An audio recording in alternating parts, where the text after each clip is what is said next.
Bismillahirrahmanirrahim.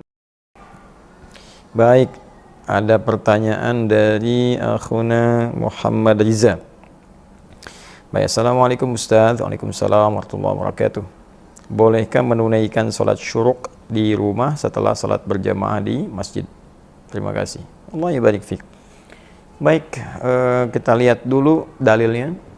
Nah, setelah menemukan dalil itu, baru kemudian kita komentari dan kita bisa simpulkan bagaimana penunaian sholat syuruk yang dimaksudkan. Baik, tentang syuruk ini kita bisa temukan misal di hadis riwayat At-Tirmidzi, yang nomor hadis 586 dan status hadisnya insyaallah sahih.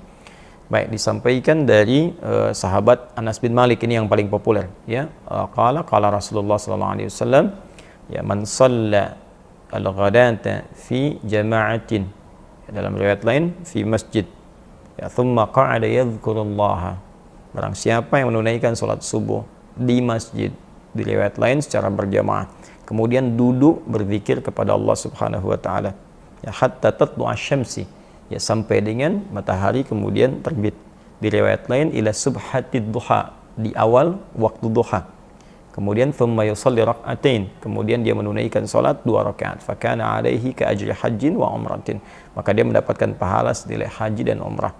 Yang disampaikan dari Rasulullah SAW, tammatun, itu sempurna, sempurna, sempurna. Demikian diantara bunyi hadis yang populer kita dapatkan bahwa pertama, syarat untuk bisa menunaikan salat ini disebut dengan syuruk. Ya, kita definisikan dulu, salat syuruk itu adalah salat yang ditunaikan di awal waktu duha. Ingat, di awal waktu duha. Jadi duha itu nanti ada awalnya, ada pertengahannya, ada akhirnya. Nah, awal duha ini disebut dengan syuruk. Ya, sekitar 1 tombak bayangan, yaitu ukuran setombak, setinggi 1 tombak setelah matahari terbit. Jadi begitu matahari terbit, ya, sekitar ukuran mungkin sekitar 15 sampai 20 menitan lah.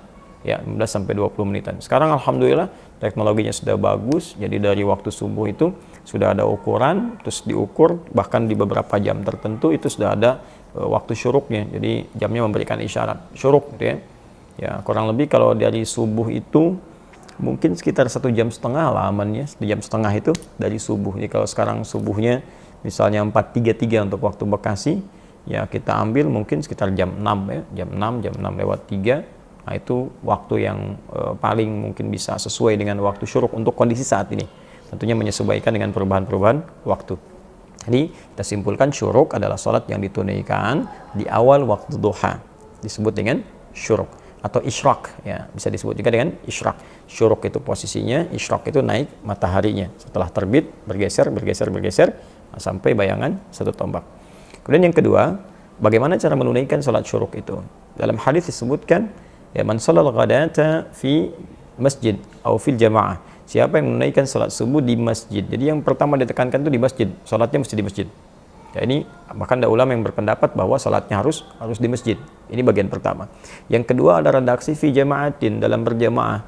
Ya, ada juga yang memberikan kemudian kelonggaran jika secara syar'i dia tidak bisa kemudian ke masjid karena uzur syar'i, ya, hal yang diperkenankan, dibolehkan oleh syariat. Misal perempuan yang sama sekali nggak bisa ke masjid karena ada 3 kondisi yang dibenarkan secara syar'i. Kewajiban yang berlaku di rumah, ya, harus memberikan ASI kepada anak, merawat misalnya jadi kewajiban utamanya. Yang kedua, kurang aman dari fitnah di jalan. Yang ketiga adalah tidak adanya tempat khusus untuk perempuan di masjid. Dan dia misalnya salatnya hanya di rumah pada saat itu, maka dia boleh tunaikan, tapi syarat pertamanya berjamaah. Ya, tunaikan dengan jamaah. Nah, jadi berjamaah di rumah, jangan sendirian. Misalnya ada, taruhlah dengan anak perempuannya, atau misalnya dengan asisten rumah tangga, yang Anda salat berjamaah, ya, yang laki-laki ke masjid, maka tunaikan di masjid. Nah, setelah selesai menunaikan salat ini, kemudian thumma qa'ada yadhkurullah, nggak langsung pulang, duduk di situ berzikir kepada Allah Subhanahu wa taala, duduk. Nah, jadi dalam duduk ini selesai salat, Anda duduk di area masjid. Yang penting masuk area masjidnya. Ya, dan tidak terlampau menyulitkan juga. Jadi mohon izin kalau mungkin saya agak sedikit berbeda pendapat. Boleh dikatakan juga mungkin kurang sepakat dengan yang spesifik mengatakan tempat duduknya harus di situ aja, nggak boleh bergeser ke tempat lain. Jadi kalau Anda di sap pojok kanan misalnya, di situ nggak boleh geser kiri, nggak boleh geser tengah, itu sesuatu yang menyulitkan menurut kami. Ya, kita menghargai pendapat teman yang lain, dan tidak perlu juga kemudian saling menyalahkan, tapi saya pribadi barangkali akan lebih menguatkan yang sifatnya fleksibel selama berada di area masjid. Itu tidak ada masalah kalau harus geser ke kiri atau misalnya ke tengah, ya, atau misalnya ke area masjid di pojok, sepanjang masih masuk dalam area masjid, karena agama itu meringankan, tidak menyulitkan, dan tidak ada spesifik juga nas dari Nabi mengatakan nggak boleh pindah-pindah, tidak. Yang ada adalah isyarat bahwa selama itu di area masjid dan berzikir kepada Allah.